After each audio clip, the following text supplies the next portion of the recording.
نحمدہ و نصلی علی رسولہ الکریم اما بعد فاعوذ باللہ من الشیطان الرجیم بسم اللہ الرحمن الرحیم سبحان اللہ و بحمدہ سبحان اللہ العظیم اللہم انفعنا وعلمنا ما ینفعنا وزدنا علما آمین یا الہی آمین۔ السلام علیکم ورحمۃ اللہ وبرکاتہ۔ امید کرتی ہوں کہ آپ سب خیریت سے ہوں گے۔ تو انشاءاللہ جو ہم نے ابھی نئی بک شروع کی ہے میرا جینا میرا مرنا، انشاءاللہ آج ہم اس کا جو ہے وہ تیسرا ٹاپک پڑھیں گے۔ اس کا نام ہے انداز زندگی۔ تو شروع کرتے ہیں۔ دین اسلام اعتدال پسند دین ہے۔ یہ انسان کو سادگی اور میانہ روی کی تعلیم دیتا ہے جو اس کی بہت سی جسمانی قوتوں، مال اور وقت کو ضائع ہونے سے محفوظ رکھتی ہے۔ لہٰذا اس عارضی دنیا میں عیش و نشاط اور تن آسانی والی زندگی گزارنا مومن کی نشانی نہیں ہے۔ ابو امامہ رضی اللہ تعالیٰ عنہ کہتے ہیں کہ نبی پاک صلی اللہ علیہ وآلہ وسلم نے فرمایا کہ سادہ زندگی گزارنا ایمان کی علامت ہے۔ ایک موقع پر یہ بھی فرمایا کہ سیدھے سادے رہو، میانہ روی اختیار کرو اور حشاش بشاش رہو۔ نعمتوں سے صرف عیش و آرام حاصل کرنا اور پھر ان کا اتنا عادی ہو جانا کہ چھن جائیں تو سنبھل نہ سکے، بڑی ہی نادانی کی بات ہے۔ یہ سیدنا عمر رضی اللہ تعالیٰ عنہ کا قول ہے۔ یعنی کہ وہ کہتے ہیں کہ ہم نعمتوں کے اتنے عادی، یعنی کہ عیش و آرام کی زندگی کے ہو جائیں کہ جب وہ پھر چھن جائیں یا سم ہو انسان نقصان میں چلا جائے تو پھر انسان اپنے آپ کو سنبھال ہی نہ سکے، تو یہ تو بہت ہی بڑی نادانی کی بات ہے۔ پھر وہ ایک جگہ یہ بھی فرماتے ہیں کہ سخت جان بنو پس نعمتیں ہمیشہ باقی نہیں رہتی۔ یعنی کہ نعمتیں جو دنیاوی ہیں سم ٹائم ہمارے اپنے ہی گناہوں یا غلطیوں کی وجہ سے نعمتوں کا چھن جانا، ہم نے بہت سارے ایسے واقعات دیکھے ہوں گے۔ تو پھر کیا ہے کہ انسان کو ہر حال میں سخت جان بننے کی، یعنی کہ کسی چیز کو بھی اتنا اپنا عادی انسان نہ بنا لے کہ جب وہ نہ ہوں تو ان کے بغیر زندگی کا جو ہے وہ چلنا ہی مشکل ہو جائے نا، یہ بات ہو رہی ہے۔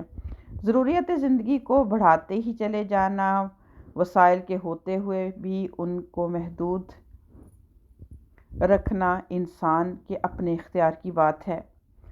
یعنی کہ یہ ہم جیسے جب سہولتیں ملتی ہیں، پھر ضروریات زندگی ہیں، ہم دیکھتے ہیں کہ جب پہلے وقتوں میں وسائل کم تھے تو زندگی کی ضروریات بھی محدود تھیں، تب بھی گزارا بہت اچھے سے ہوتا تھا۔ اور اس وقت کے لوگ اور آج کے لوگ جو ہیں جو سہولتوں کے عادی ہو چکے ہیں ان سے کہیں زیادہ جو ہے وہ کہہ لیں کمزور ہیں، قوت مدافعت کم ہو گئی ہے، صبر کی بہت زیادہ کمی آ گئی ہے۔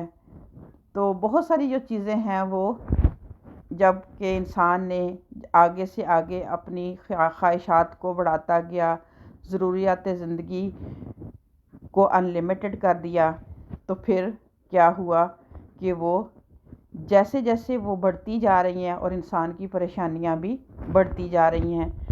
تو ہوتا یہ ہے کہ اگر سم ٹائم ایک نعمت دور ہوتی ہے تو انسان اس قدر ٹوٹ جاتا ہے کہ پھر اس کو سنبھلنا مشکل ہے۔ تو یہی ان چیزوں کے بارے میں بتایا گیا۔ حضرت عمر فاروق رضی اللہ تعالیٰ عنہ کے دو قول بھی ہم نے دیکھے۔ پھر اسی طرح عبداللہ بن عمر رضی اللہ تعالیٰ عنہ بیان کرتے ہیں کہ نبی پاک صلی اللہ علیہ وسلم نے میرا کاندھا پکڑ کر فرمایا، دنیا میں اس طرح رہو جس طرح کوئی مسافر یا راہ گزر ہوتا ہے۔ اور عبداللہ بن عمر رضی اللہ تعالیٰ یہ فرمایا کرتے تھے کہ جب شام کا وقت ہو جائے تو صبح کا انتظار نہ کرو، اور جب صبح ہو جائے تو شام کا انتظار نہ کرو، اور اپنی صحت کے اوقات میں اپنی بیماری کے لیے کچھ بنا لو اور اپنی زندگی میں موت کے لیے سامان پکڑ لو۔ تو یہ بھی دیکھیں کتنی پیاری بات ہے نا کہ ہمیں اس دنیا فانی میں اس طرح زندگی گزارنے کا حکم دیا گیا کہ جیسے مسافر کو ہم دیکھتے ہیں نا کہ وہ جب گھر سے نکلتا ہے تو کتنا کا سامان وہ لیتا ہے، کتنا کا وہ لے سکتا ہے۔ اصل جو زندگی ہے جو کہ نہ ختم ہونے والی ہوگی، اس کے بارے میں ہم بہت ہی کم سامان اکٹھا کرتے ہیں۔ تو اگر ہم اس طرح کی عادات اپنائیں گے تو یہ زندگی بھی خوبصورت ہوگی اور آسان ہوگی، اور اگلی زندگی کو بھی ہم اسی چھوٹی سی زندگی میں رہتے ہوئے خوبصورت بنا سکیں گے۔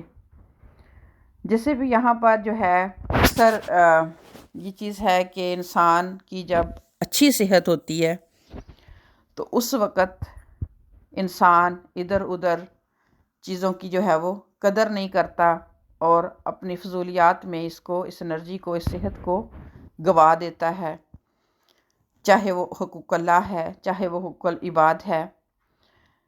لیکن جب بیماری آتی ہے تو پھر انسان بہت ساری خواہشیں لے کر بیڈ پہ دیکھتا ہے کہ اس سے عبادت اس طرح نہیں ہو رہی، اس کی نمازیں، اس کی قرآن کی تلاوت، اس کو تکلیف ہے۔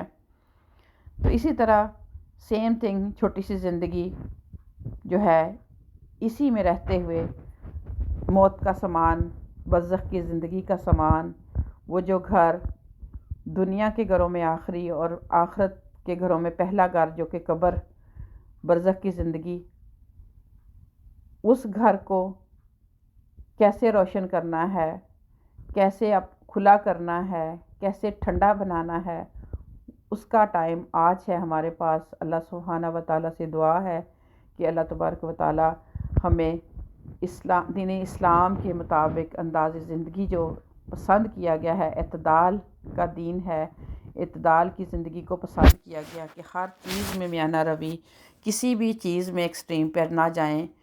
اللہ سبحانہ و تعالیٰ نے ساری کائنات کو آپ کے لیے مسخر کیا ہے، اب ہم نے پک اینڈ چوز کرنا ہے کہ ہم کس طرح سے اس کا استعمال کرتے ہیں اور کس طرح سے مس یوز کرتے ہیں۔ اپنا بہت خیال رکھیے گا۔ انشاءاللہ نیکسٹ لیکچر میں ملاقات ہوتی ہے۔ السلام علیکم ورحمۃ اللہ وبرکاتہ۔